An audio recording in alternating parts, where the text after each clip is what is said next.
આખા ગામને દબાવે અને આખું ગામ જોઈ રે, એ શરમનો વિષય છે. એક બેનના ઘરની આગે આ બધું બંધ કરી દીધું અને કોઈ એને કઈ કે નહીં. મામલતદાર શું ન્યાય કરતો? આપડે હાથ ભાંગી ગયા છે? મામલતદાર આટલું જીવીએ છે આપણે? આટલી હદે ખોટું થયું. આ કોર્ટમાં ગયો ભાઈ, તોય નિર્ણય નો દીધો અમને. આજે 8 વર્ષ આ નિર્ણય થઈ ગયો. જેને મને ફાંસીએ ચડાવે ફાંસીએ ચડાવી દે. ધારાસભ્ય ફાંસીને ફંદે લટકાડે આ નિર્ણય કર્યો છે. કોના હિંમત છે એમ જોઈએ છે. એક બેન આરે આવું વર્તન થાય, આ કઈ વ્યાજબી વાત છે? ભાઈ ફટાકિયા દિવાળી અહીંયા ફોડાવે કેવું ને, અહીંયા ફટાકિયા ફોડાવે પછી એમ કે હરગાવી નાખો, અંદર નાખો. જો કેતા જાય ધોઈડા જાય. હું તમને બધાને વિનંતી કરું છું કે થોડોક બેન ને સપોર્ટ કરજો.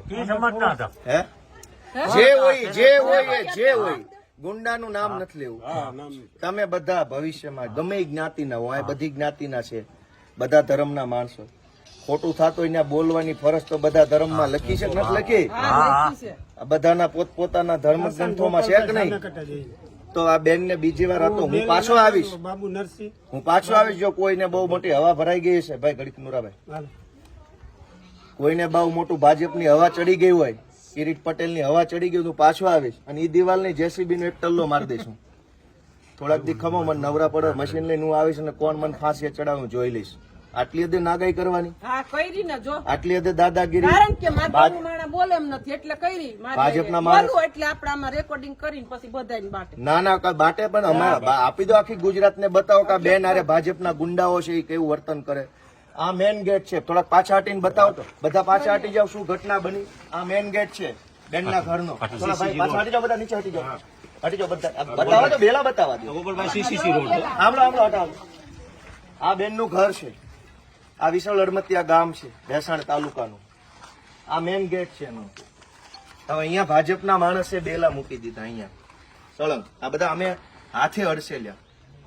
8 વર્ષથી આ ગેટ બંધ કરી દીધો. આવી નાગાઈ કરવાની, દાદાગીરી. શું કામ? તો કે હું ભાજપનો માણસ છું એટલે દાદાગીરી કરી. શું કામ? આ ભાઈ સીધા માણસ છે.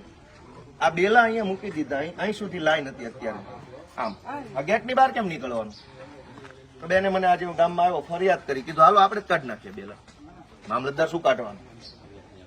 બરાબર. મામલતદાર ભાઈ આવતા જોઈને મુદ્દા પર જોઈને પાછા વયા જાય. ભાઈ બધા ભાજપ થી બીવે છે, ભાજપની લાજ કાઢે છે. આજે અમે ભેસાણ તાલુકાના વિશાળ અડમતિયા ગામે આ બેનના ઘરનો ગેટ ખુલ્લો કર્યો છે. જે ભાજપ વાળા મોકાતું હોય મને ફાંસીએ ચડાવી દે, હું જોઉં છું કોણ મને કઈ ફાંસીએ ચડાવે. આટલી હદે નાગાઈ કરવાની ગામડામાં ગરીબ માણસો હારે, નાના માણસો હોય, ગરીબ માણસો હોય, કિરીટ પટેલ જ કરાવે છે કે અહીંયા બેલા ગોઠવી દીધા ઘરની આમે 8 વર્ષ સુધી સળંગ.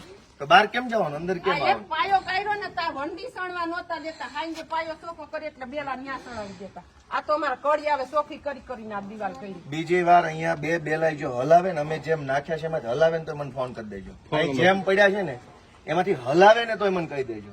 હું જોઈશ કોણ પાણી વાળો ભાજપ વાળો છે. એવું થોડું જેમ મૂક્યા છે ને એમ રહેવા જોઈએ. અહીંથી કોઈ સીધાય નથી મૂકવાના. આવે ફેંક્યા એમ ભલે પડ્યા, ગોઠવવાની જરૂર નથી.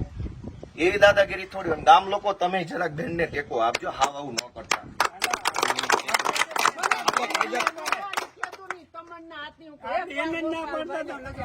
કાંઈ વાંધો નહીં. હવે હું બધાની રજા લઉં છું. ટેકો રાખજો જરા. બરાબર. હાલો.